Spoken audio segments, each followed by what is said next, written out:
Hi, this is Eric Johnson, the brand, And Aaron Thigpen, the source. and we are back with everybody, Hardball Athletics, with a topic that is kind of near and dear to us right now because in COVID, we're talking about social media and how it affects your athlete. And I think it's an important subject because it's everyone's way to communicate now, Aaron, with just anyone, whether it's colleges, their friends, different types of different people. So I think it's important that we talk about the subject. Yeah, I mean, since the introduction of social media, it's changed the landscape on recruitment and how athletes are able to put themselves out there. And, you know, there are good and bad sides to it. And I think social media can be an effective tool, but it also can hurt an athlete. And I probably see it hurting an athlete more so than helping an athlete. So, yeah, let's get started. Well, Aaron, I think the first thing we can talk about is, let's talk about some of the good stuff. I always like to bring up the positive stuff about it.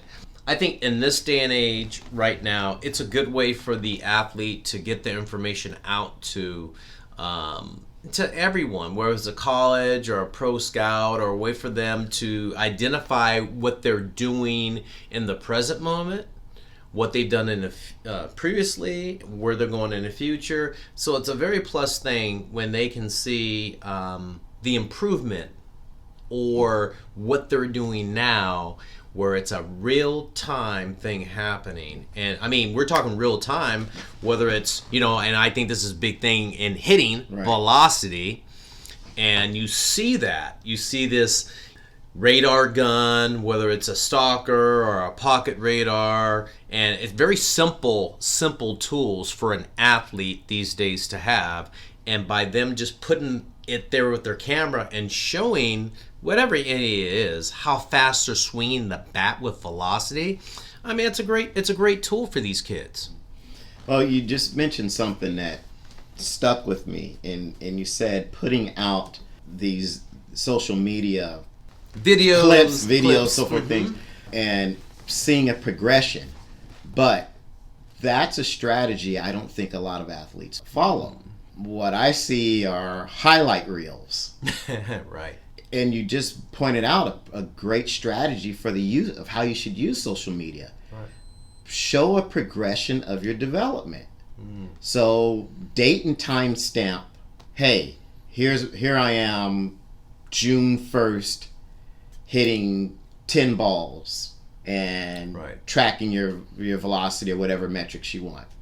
Here I am, June 30th. Here I am, July 30th. Here I am. You see what I'm saying? Yes, sir. And that, I think, now becomes a more productive way to use the medium versus the one stroke, or home run that the kid hits in some obscure game. Right. And that, I think, provides the potential scout or coach with a lot more information. Absolutely.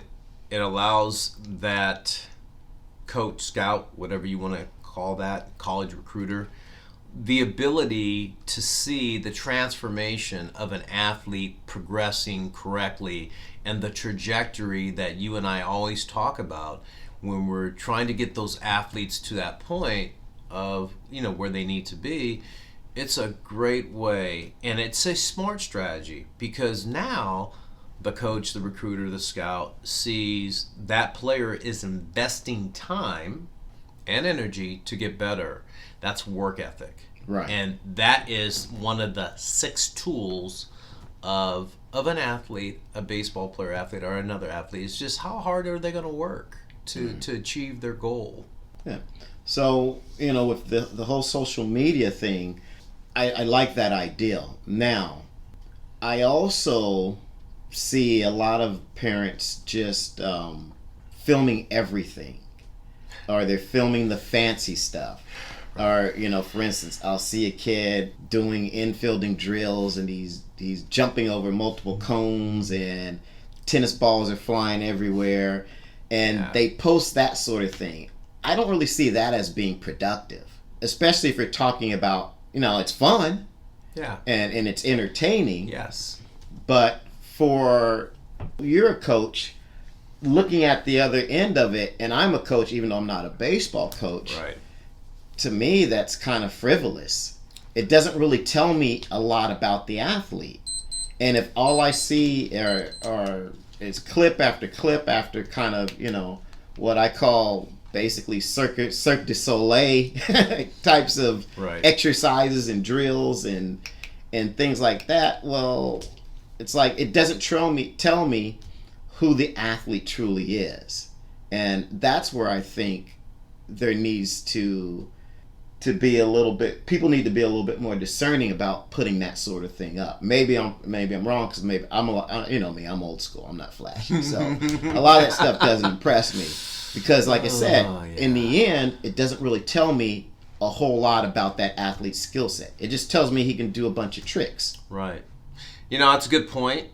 And legitimate. Being a baseball person as I am, and watching guys train, it's great because there's one story. There's a training story, and then there's a field story. So you see an athlete put all this stuff out on social media, and they look good training. You get the athlete on the field, and you go, is that the same guy that I saw? Because now there is a element that's being brought in, speed of play. The ball's now being hit, and it's on a not true surface. It's not on a turf surface. It's on maybe a grass or dirt field, but it's a different hop. It's not the perfect hop like you saw on the drill, the fancy stuff. The ball's got different spin. It's coming at different rates of speed. Now the athlete has to adjust with all those faculties they have in order to make that play. Whether it's hitting, fielding, throwing, those things change. So there's variables when you get on the field. So it's different. You can do all that training you want to, but there's a field aspect that us as coaches need to see that brings out the best in that athlete. So then, what that says to me is strategy should be something where you're posting both.